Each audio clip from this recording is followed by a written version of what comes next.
My husband's affair left us with a child he hid for 5 years, and while he refuses to face the mess he's made, I'm the one who chose to take her in and pick up the pieces for our broken family. My 34 female life is falling apart, and it's all thanks to my husband. We had a perfect life, both of us worked in the jobs we loved, we have a beautiful daughter, 10 female, and a healthy son, 5 male. When I was pregnant with our son, we both almost died due to complications. So before the birth and even afterwards, I didn't want to be intimate. Why would I? I almost died and my body was in pain for months afterwards, even with strong medication. I thought my husband understood because he never pushed me for lovemaking or even asked. I thought it was because he understood my pain, but apparently he was just getting it from somewhere else. A few months ago we were visited by Child Protective Services. I was terrified at first, frantically thinking of what we did wrong with our children to cause a visit. But no, as it turns out, some woman I've never met before died in a car accident leaving behind a daughter, and my husband's name was on the girl's birth certificate and he was named in the woman's will as the father. I thought it was a mistake at first, until my husband broke down and told me the truth. As it turns out, while I was suffering my pregnancy and the after effects of almost dying, my husband would go to a woman he knew at work and get it off with her. He said this as if he was doing me a favor. Well, as the CPS worker explained to us, my husband is her closest living relative that can care for her. The woman's family apparently wanted nothing to do with the poor little girl. When she asked us if we wanted to take her in, I said yes. Yes, I know this might be the true cause of all my issues, but my husband pawned that poor girl off to live with her single mother for 5 years. He doesn't get to pawn her away when she needs help. She's his responsibility, and now is ours. I told him I'll help take care of the necessary visits for wellness checks and help with whatever CPS wants us to do. All he had to do was explain everything to our children. The fact I'm saying this tells you what he did. Yes, nothing. We had to clean out a room and buy new furniture and even looked for some toys. Our children go to a private school, so I picked up some more work hours in order to be able to afford her tuition. I was the one who had to tell our extended families the big change because he didn't want to do so. I did almost all the heavy lifting. So color me shocked when his daughter finally joins our family 2 weeks ago and the first words out of our children's mouths was, "Who's that?" Yes, I was the one who had to tell our children's school, extended families, family doctors, and my workplace about my husband's affair and subsequent addition to our family. But he couldn't tell our children, being he was too ashamed to face them. So guess who was the one who had to explain that they have a sister now as I'm trying to settle the poor girl into her new home and room? And shocker, our children didn't take the news well as it was happening right in front of them. My daughter was screaming while crying, causing my son and the little girl to cry. A situation that could have been avoided if my husband just did the one thing I asked of him and explained everything to them much sooner. It's been 2 weeks of her living with us and the situation hasn't improved. My husband has not picked up the slack that comes with having a new addition to the family, so we're struggling right now to make ends meet. I feel embarrassed bringing all 3 children around for appointments and groceries because the little girl is very much obviously not mine, and I can tell people are judging our family. My daughter is much moodier and less happy and refuses to even acknowledge our newest addition to the family. Our son doesn't really understand what is going on, and it's causing even him to lash out. And I don't even know how to help the poor little girl because I know that if I feel like my life is falling apart, she must feel even worse. I suggested family therapy for our children, even just marriage therapy, so we can hopefully move past this and work together as a unit for all the children. He's refused everything, saying that he knows he'll be lectured by everyone when all he was doing was trying to help me. I just don't know how to fix this. Please help me. I don't want to divorce him because I just know that will make it worse for the kids, but that's the only option my family is telling me. Meanwhile, his family is begging me to make this work and to just look past it. Edit to add. Thank you. I hear you all loud and clear. We'll be looking into therapy for me and the children and hopefully a good divorce lawyer. But first I need to get some answers because some of you are raising some good points. Update just over 1 month later. I'm sorry, you all were right. It was a lie. When all of you were pointing out how the kids' responses to youngest arriving didn't make sense, it made me realize how correct that is.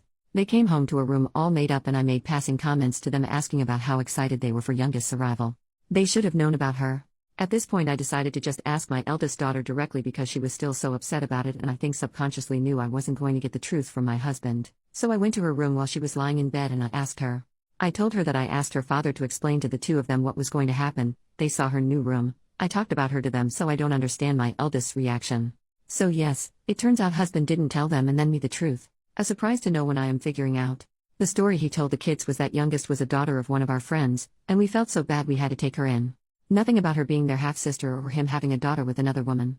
Well, when she came home that day and the kids asked who she was, the pictures we were able to share of youngest, she had braids in and wore much different clothing than when she arrived. It was my response to them that ruined his little lie.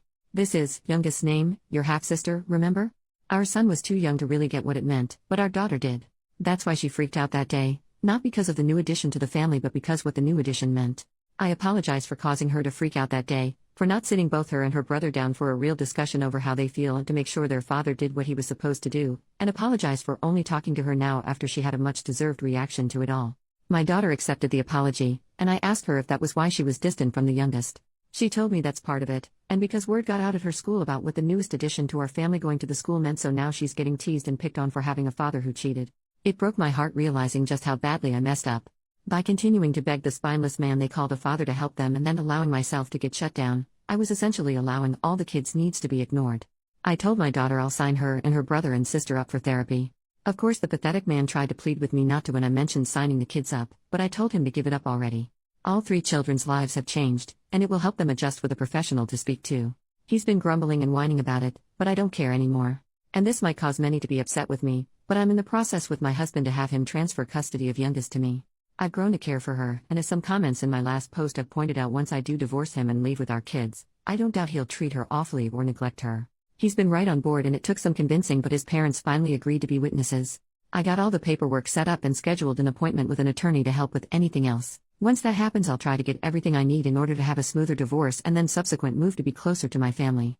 Thank you to everyone for giving me a good slap in the face and helped me realize that the children and I deserve better, and I was being so gullible into thinking a man who cheats on his dying pregnant wife is deserving of any respect. New update 6 months later. How do you tell your children you're going to divorce their father? I have 3 children, an 11-year-old daughter and 2 6-year-olds, a son and daughter.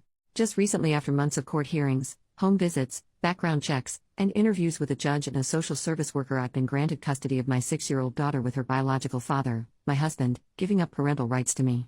Right now I'm looking into how a divorce will go and what I need to get any affairs in order to make the process as smooth as possible for everyone involved. The reason for the divorce is because of how he behaved when his adultery came into light. As you can see from the ages, he cheated on me with a co-worker of his while I was dealing with a highly complicated pregnancy and birth. I was the one who had to get everything in order. Meanwhile, it seemed like he did everything he could to make the process of a new addition to our family as difficult as possible. He lied to our children, refused to take all 3 children to therapy, and when I did take them he whined and complained, refused to take on extra workload to help our budget stabilize after a new addition, refused to even acknowledge the children were struggling, and even refused to take all 3 children out and about because he didn't want people to judge, but it was perfectly fine for me to go through it. Basically, it felt like I was the only one trying to repair our family and have us move forward while he made damn sure we were stuck and hurting because he refused to acknowledge that he messed up. Divorce is the only option for me at this point. I just want to know, how can I explain this to my children? I've seen how refusing to actually explain to children can hurt them. Hell, I was the one picking up the pieces from last time thanks to him. I just don't want there to be any more lashing out or fighting. I'm terrified for my eldest in particular. She was the one most hurt by all these changes, and I know she'll understand why. The last thing I want is for her to blame her siblings or herself. I've yet to tell anyone else my plans for divorce because I don't want it getting back to him or the kids before I'm ready. And if there is no way to make the impact easier, how can it make sure it's less damaging for them? OP has only replied to one comment. The commenter questioned parts of OP's story, more specifically why she stayed and helped take care of his affair child, and confused on the custody of affair child and the biological children. Okay, let me try to help. I'm sorry for the confusion. I discovered her existence about a year ago because her biological mother died in a car accident. It's a little confusing here and he still won't give me the why of this, but he was on her birth certificate as the father, so social services did the usual of home visits and background checks to place her with us because I refused to allow him to turn his back on her and have her struggle in the foster care system. I'm a nurse in the pediatric trauma center. I have been there as emotional support for children when they've been told about a parent's passing in accidents or we had to make the tough call to CPS for abuse cases. I do not wish for anyone to witness when a child realizes that they're an orphan or being taken away from their parents. It's why I push for us to take her in. People on Reddit have told me that I'm too much of a saint for taking her in, and that's why they don't believe me. But if you ever had to rub the back of a 4-year-old having her first panic attack because she was told her parents didn't survive, I hope you understand why I refused to ignore a 5-year-old who this time I could save from the system. After the fallout that was primarily caused by my husband, and truth be told I also have some blame for it as well, I decided to divorce him. I asked him to transfer her custody to me because I knew after the divorce there's a high chance they would keep her with him and he wouldn't be a good father to her. I didn't want to risk the chance of that. I know that if I was the one to have custody of her I won't have to worry about that in the divorce. And it's only the 6-year-old daughter he transferred custody over to. He still is a recognized father to our biological children. And thank you for the suggestion of age-appropriate dialogue for our children.